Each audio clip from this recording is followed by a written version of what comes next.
우리 창세기 10장은 처음부터 마지막까지 족보가 기록이 되어 있습니다. 노아의 세 아들의 족보입니다.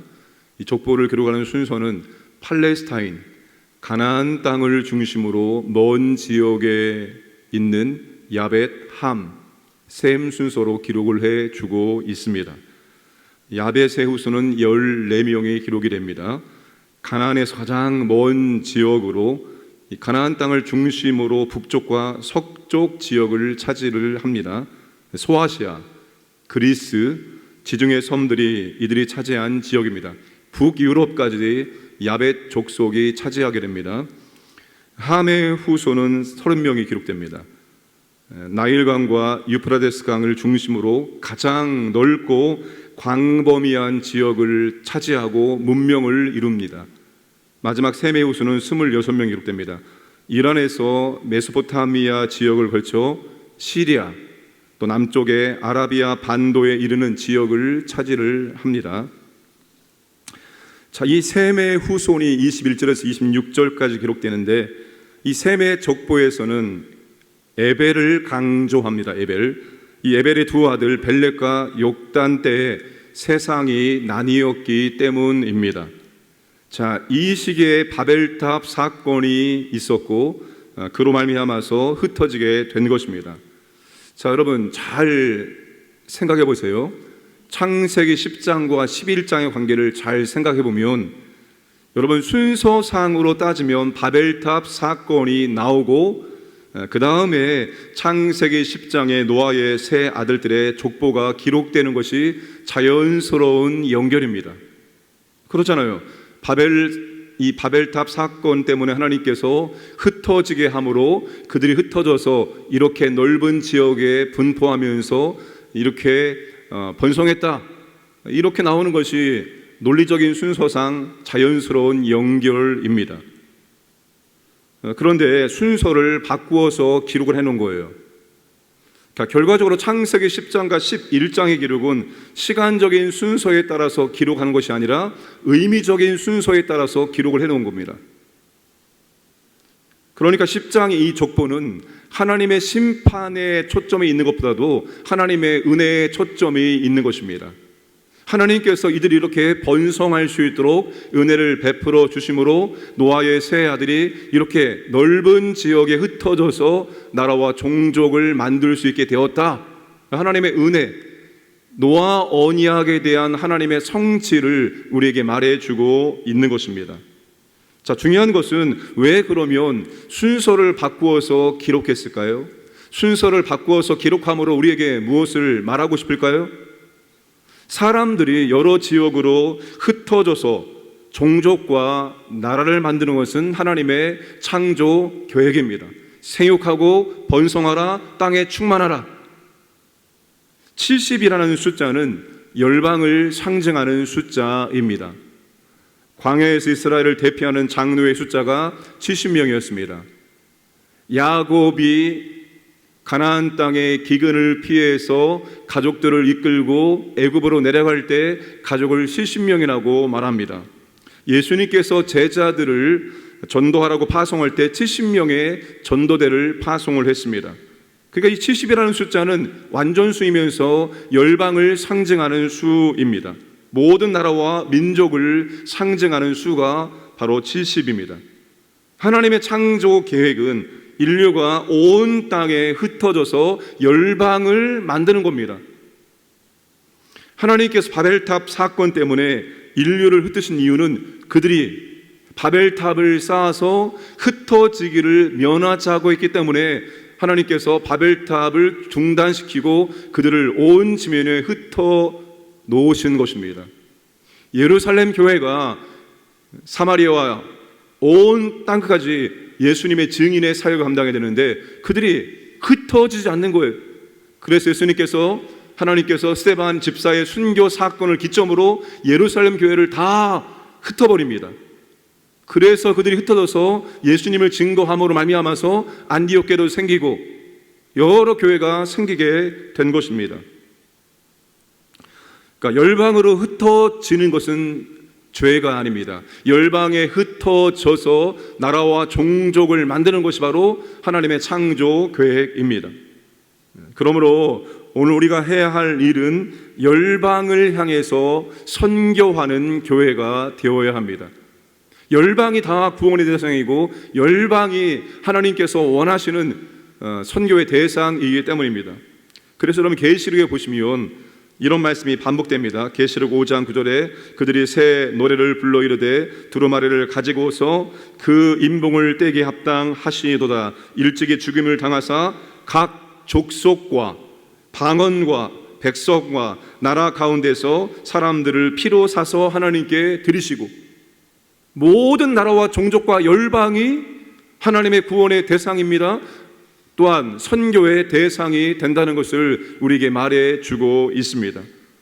교회는 열방을 대상으로 선교하는 교회가 되어야 합니다. 존 웨슬리가 그렇게 말하면서 선교하지 않았습니까? 세계는 나의 교구이다. 세계는 나의 교구이다. 이 말을 외치면서 그가 그렇게 주님의 지상명령에 온 힘을 다 기울였습니다. 1791년 88세로 하나님의 부르심을 받기 직전에, 그의 침상에서 임종 직전에 두 가지 말을 했습니다. 그 중에 하나가 바로 이 말이었습니다. 세계는 나의 교구이다. 그가 살아있을 때도 세계는 나의 교구이다라고 외치면서 열방을 향해서 복음의 사역 감당하고, 그가 침상에서 죽기까지도, 임종 직전까지도 그가 했던 말은 세계는 나의 교구이다라고 말하고 하나님의 부르심 받았습니다. 여러분, 그의 뼛속까지 여러분 죽음 직전에, 하나님 부르시기 직전에 무슨 말을 하겠습니까? 무슨 말을 남기시렵니까? 내 사랑하는 자녀들에게 무슨 말을 남기시려겠습니까? 내가 일평생 동안 주님의 나라와 영광을 위해서, 내가 이 복음을 위해서, 영혼권을 위해서, 지상명령을 위해서 내가 온 모든 것을 다 쏟아부었는데 마지막 임종 직전에도 그가 남긴 말은 세계는 나의 교구이다. 임종 직전에 그 말을 하고 하나님의 부르심을 받고 주님의 품에 안겼습니다. 얼마나 멋있는 삶을 살았습니까? 얼마나 멋집니까? 주님의 지상명령 완수에 열정을 다해서 살았던 존 웨슬리, 죽을 때에도 그 말을 남기고 하나님 품에, 주님 품에 안기게 되었습니다. 교회는 열방을 향해서 선교하는 교회가 됩니다. 우리 개인적으로는 영혼 구원에 초점을 맞춰야 되는 거예요. 우리의 모든 인생의 초점이 영혼 구원에 맞춰야 됩니다. 영혼 구원. 우리의 인생의 초점을 영혼 구원에 맞출 때 우리의 모든 것이 협력하여 소원을 이루고 하나님의 은혜와 영광과 능력을 체험할 수가 있습니다. 정말 하나님을 찬송할 수밖에 없는 그런 인생이 될 줄로 믿으시기를 바랍니다. 오늘 이 노아의 세 자녀의 족보 가운데 함의 후손들에 대한 족보가 길고 상세하게 기록이 되고 있습니다. 이 함의 후손들 가운데서 이 두 후손에게 초점 맞춥니다. 한 사람은 니므롯이라는 사람입니다. 8절과 9절에 나오죠. 그 니므롯의 업적과 그의 성을 자세하게 설명해 주고 있습니다.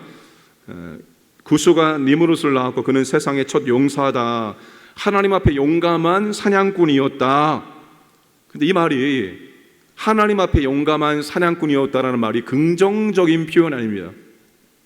이 구약 성경을 헬라어로 번역한 성경을 70인역이라고 합니다. 70명이 번역했다고 해서 70인역이라고 하는데, 이 70인역에서 여호와 앞에서를 여호와를 반대하여로 번역을 했습니다. 그러니까 니므롯은 하나님을 위한 용사가 아니고 하나님을 무시하고 반대했던 그런 사람이었던 것입니다. 그가 여러 나라를 세우고 큰 성읍을 건설했습니다. 특별히 그가 신할 땅 바벨성의 주인이며 이 바벨탑 사건의 주도적인 역할을 감당했던 사람임을 알 수 있습니다. 니므롯은 인간적인 용맹함을 앞세워 성을 쌓고 자신의 왕국을 만들었던 것입니다. 그 다음에 15절부터 19절까지 이 가나안 후손들을 기록합니다. 가나안 후손들을 기록한 이유는 훗날 이스라엘이 하나님의 약속대로 그 땅을 차지하게 될 것이기 때문입니다. 자, 이 족보상의 기록을 보면 함의 후손이 셈과 야벳에 비해 더욱 넓고 강력한 나라를 만들었다는 것을 알 수 있습니다. 그런데 니므롯처럼 개인적인 용맹함은 하나님을 대적하는 데 사용을 합니다. 가나안 후손들은 우수한 문명과 강력한 나라를 세웠을지라도 하나님과 멀어지고 그 땅에 죄를 쌓습니다.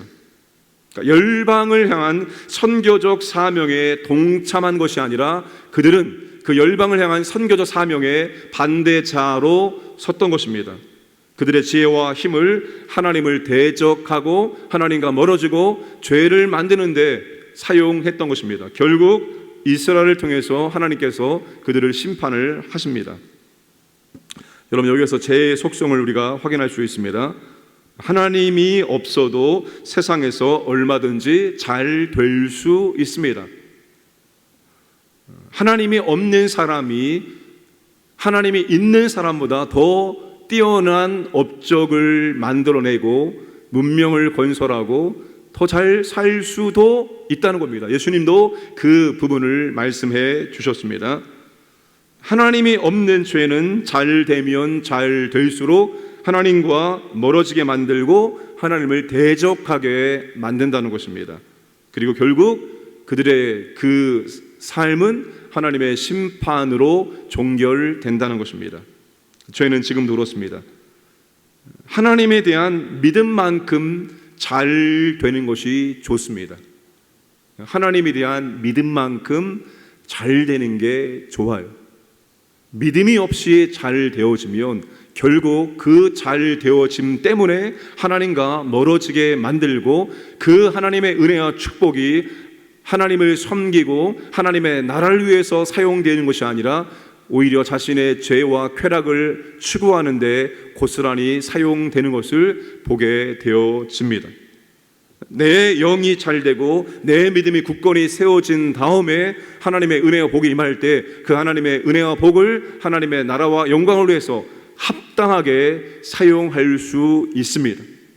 그런데 대부분 믿음보다도 더 많은 물질적인 은혜와 복을 받음으로 말미암아서 결국 넘어지게 되는 것을 너무나 쉽게 확인할 수가 있습니다. 성령님의 은사와 능력도 마찬가지입니다. 믿음보다도 은사와 능력이 더 많으면 결국 그것 때문에 넘어지게 됩니다. 그래서 여러분, 우리가 가장 좋은 것은 하나님께서 어떠한 은혜와 복을 줄지라도 그 은혜와 복을 내가 하나님이 기뻐하신 뜻대로 열방을 위해서 영혼을 위해서 사용할 줄 아는 믿음의 사람이 되는 게 더 중요한 거예요. 내가 믿음의 사람이 되지 못하고 많은 하나님의 은혜와 복을 받으면 그것 때문에 오히려 더 하나님과 멀어질 수 있습니다. 그래서 우리가 우리의 영을 관리하고 우리의 믿음을 관리하는 게 물질의 은혜와 복을, 세상적인 은혜와 복을 더 많이 받는 것보다 더 중요하다는 것을 우리가 함의 후손을 통해서 확인할 수 있습니다. 여하튼 하나님께서 우리에게 주신 모든 은혜와 복을 열방을 향한, 선교를 향한, 영혼을 위한 귀한 것으로 사용할 수 있기를 주님의 이름으로 축복합니다.